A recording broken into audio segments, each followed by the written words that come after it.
Welcome back. I'm Calvin, Statue Fanatic, here with another review, and today I am like super excited. I'm going to be reviewing the XM Studios Moon Knight. I have been wanting this piece for some time.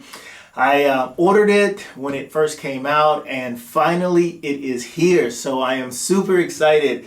I didn't do an unboxing because I didn't want to bring the box in the room. It's a pain in the butt to get that box in here and try to unbox everything. I also want to send a shout out to Parm Badayl. He's the guy that I actually used to get these statues. This is the third statue that I've gotten from him, and it's really cool because he gets them to you really quickly. I've had no issues dealing with him. So if you live in the, I don't know where, but I know if you live in the States, he's done a really great job for me getting items that are not licensed, I guess, for the States, but overseas. So if you want to check this guy out, I've also left a link in the notes below with his information on Facebook, so you can hit him up if there's something that you're looking to pre-order. Without further ado, let's get started with this review. First of all, I usually start reviews like this with a brief history.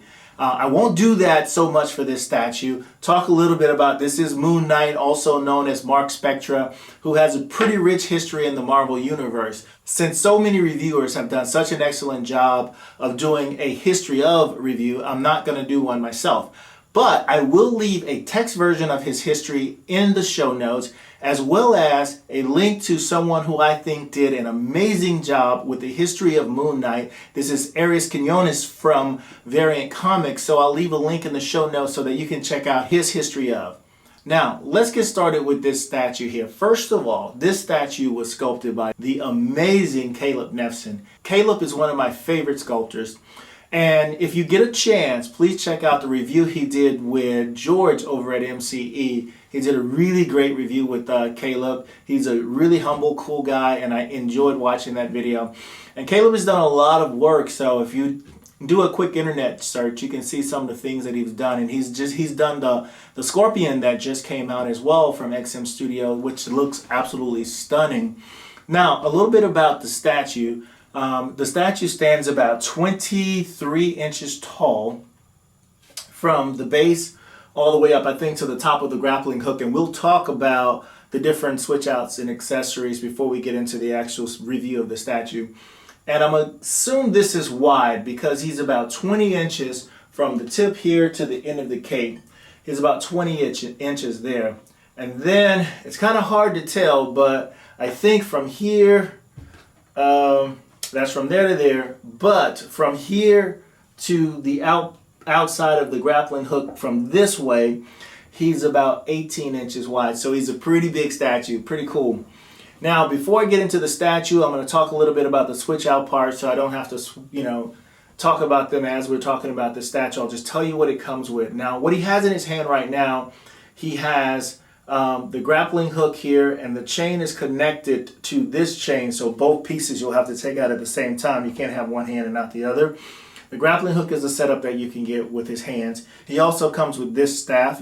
Has a hand attached to it. He also comes with open hand here. This is his left hand, an open hand. And he comes with one that has the half moon in it. And he comes with one that has the half moon type weapons in this hand here. So all in all, he comes with 1, 2, 3, 4, 5, 6 or 3 sets of switch out hands. And he also has 2 portraits. One that is unmasked but masked under here. You can see that with the hood. And then you have one here. I'm going to put this one on. Well, you see he has this portrait as well, the one with the bird type beak there. Alrighty, so we'll take that off. And I'm going to put the other one back on. So normally with these pieces, we talk a little bit about the sculpt, we talk a little bit about the paint application, and we talk about the design of the sculpture. But I'll probably try to stay on track and talk about them individually, but there'll be times when things kind of get mixed up, so bear with me there. I just want to talk about the overall statue. I'm going to turn him around a bit so that you can see the pose that he's in. Looks fantastic. This guy has been labeled sometimes as the Batman of the Marvel Universe because they have a lot in common. They're both rich, they both lurk around in the dark with capes, and they both have this vigilante type thing about them in terms of justice. So they're quite similar in that way.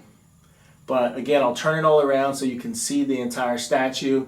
He's in a crouching dynamic pose, which looks really cool. The cape flowing in the wind, that design looks amazing. I really like it a lot. I'm very, very happy with this statue. There'll be one or two things that I point out that stand out that I noticed, but I'm not even sure if it's that big of a deal because you can't really tell as much.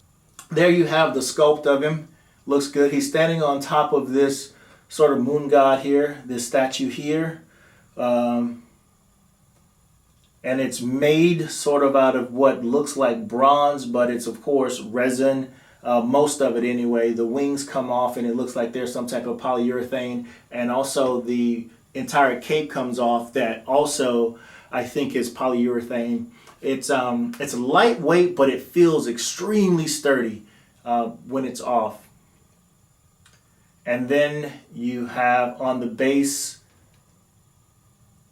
designs and things like that, so you can see all of what the design of it looks like. Now let's talk about the paint application, because that is where XM typically nails it, and there's really no exception here. They have done an amazing job with the paint application on this statue. This statue, QC has always been really good with all the XM pieces that I've gotten. I've had no issues or problems with paint for the most part. And so this guy here, there are only 270 of them made worldwide. That's it, 270. And when I registered this guy, there was only 3 owners according to XM's website in the US so far. So that's a really low edition. Pretty happy about that. This is one of the ones where XM is now doing the made to order, where I guess they take orders, and depending on how many orders they get, that's how many statues they make, which I really like that approach. That in my mind makes these statues even more highly collectible, and like XM says, a privilege to own. Now, when it comes to the paint application, again, all over the statue, you can just see tons of shading when it comes to the paint. Moon Knight is a character that wears an outfit that you have to do shading, and you have to do all those types of things to give the character depth and dimension. Otherwise, it would be this one bland white or silverish type outfit. But because he's in the moonlight and the moon plays with shadows and things like that, you can kind of see that in his costume. There are lots of darker areas with white areas, silver areas, gray areas. It looks really, really cool in terms of how they painted it. If you look at the gauntlets here, they have this dirty type look to them. They don't look pristine or anything like that. They have this really cool shading that makes them stand out from his arm, as if he's been using some of the weapons out of the compartments here on the gauntlet. The same thing with the gauntlet on his right hand. The grappling hook, again, lots of shading and everything on the grappling hook. It looks fantastic. His cape, tons of shading on here at the very ends of the cape. There is this really dark tone. It almost looks like it's dirty at the end from where it's been like dragging on the ground or something like that. It looks pretty cool. And the same thing with his boots. There's lots of shading and coloring on that. It's just great. When you're dealing with just a couple of colors here, it just looks fantastic. When you look at it, you can just see the whole statue, see a lot of dimension and depth in it. Even where his muscles and all of that is, there's a lot of shading with that. It's really cool. I like it. I'm very happy with this piece. And then as you go down to the base gives the appearance, like I think I said it already, as if it was a bronze base.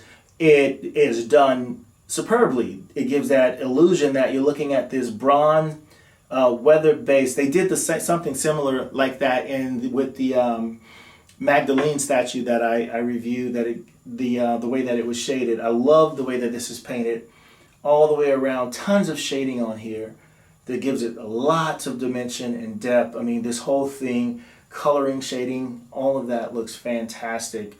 They did a great job with Caleb Nefzen's design. The painters did. It looks great. And now we're going to talk a little bit about the sculpt itself in terms of detail and sculpting. tons of sculpting all over the statue. The cape, I remember hearing a reviewer say something to the effect that when XM does fabric capes that are sculpted, in other words, capes that I guess you would know they're fabric, but they're actually resin, they don't do a great job with the detailing and the texturing in it in the sculpt. Not the case here. Fantastic job with the detailing in this cape. There's tons of texture all throughout the cape. It looks great. The same thing with his hood, tons of texturing on the top of here with the hood. The same thing with his mask that he's wearing, lots and lots of texturing there. All around the statue as far as the sculpt and the texturing. All of this here, the moon that's on his chest is actually sculpted. It's just not painted on. It's a raised sculpt.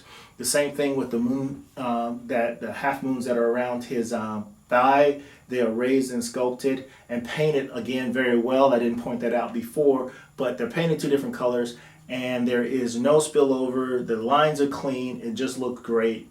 Same thing with the back of his belt there. The sculpting there goes all the way around. And the moon that's here looks really good.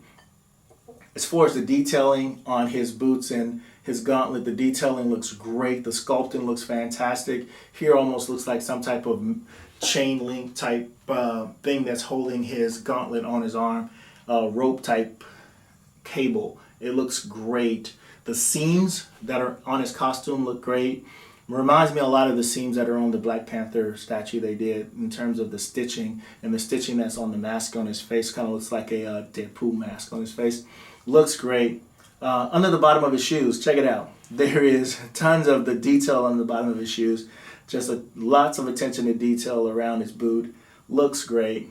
The same thing with the grappling hook here. There's a lot of detail. Looks like hieroglyphics in there. It looks good. The chain, like I said. And then if you go down to the base, blown away. Blown away by the texture and the detail in the base. It looks fantastic. Lots of, what it gives the appearance of is that this is a bronze base, but it's kind of cracking under the weather, it looks like. The same thing with the claws that are clenching the base here of this character, with the Egyptian motif there around his face, the mask, all sculpted really well. The wings sculpted extremely well. And then down here, there's another bird here that is sculpted around here. And then the hieroglyphics that are here looks really good. Sculpted into it. All the way around. This almost looks like a sculpt of a map of the ancient world on the back of here. I'm going to show you the other portrait that he comes with. He has the beak there over his face, and he still has the hood on here. You can see that here. Again, the sculpting and the detail on this is also phenomenal. The paint application on it looks great. All of it looks really, really, really cool. I am extremely happy with this statue. I said that there would be a couple of things that I would point out. I really only have one thing that I want to point out, and that is when I put the cape on, initially I thought that there was a gap here that looked a bit odd, but I'm not sure what's happened. That's when I first put it on. This cape is sort of malleable. So I'm wondering, now that I've put it on, that gap has kind of disappeared. Maybe the weight of this, and because it moves a little bit, has closed that gap so it doesn't look bad to me at all anymore. Before, I thought the gap was a bit much, but not anymore. I'm not sure what happened with that. Now let's rate this bad boy. As far as packaging is concerned, it's a 10 out of 10. XM has gotten this down to a science. I mean, they include instruction guides, and the packages in this case have gotten smaller. It's just, I mean, a 10 out of 10. Design and sculpt. Love Caleb's work. Caleb is one of my favorite artists. I'm going to give him a 10 out of 10 for this sculpt and design. It's fantastic. The paint application, 10 out of 10. I found no flaws whatsoever in the paint application. As far as value is concerned, I was able to get this for what Sideshow is selling some of their statues in the States. that don't have the enormous shipping costs. So as far as value, again, 10 out of 10. So this is the first statue that I have given a complete straight 10 out of 10. I love it. I highly recommend it. And so that basically concludes my review of Moon Knight. And again, check out the story and the history of Moon Knight below. Arris Quinones, Variant Comics. In closing, I want to pay my respects to Stan Lee, who is a person that I wanted to meet in life, but I never got a chance to. It was one of those bucket lists, and I never got to fulfill that. But his contribution to pop culture and to the world of comics will live on forever, as we all know. So I want to definitely acknowledge that. And if you want to stay on top of the latest in the world of collecting, please head over to Marvelous Collectible and Entertainments. That's our MCE YouTube channel, Instagram. We've got Facebook. We've also got our MCEcentral.com website, where we keep you up to date on the latest happenings in the world of collecting and in pop culture. Don't forget to check out that Geek Show on Monday nights. Yes, that Geek Show. And don't forget to check out George and Seth's pop-off contest they have every week. Just a lot of fun things going on. So until next time, my friend, peace.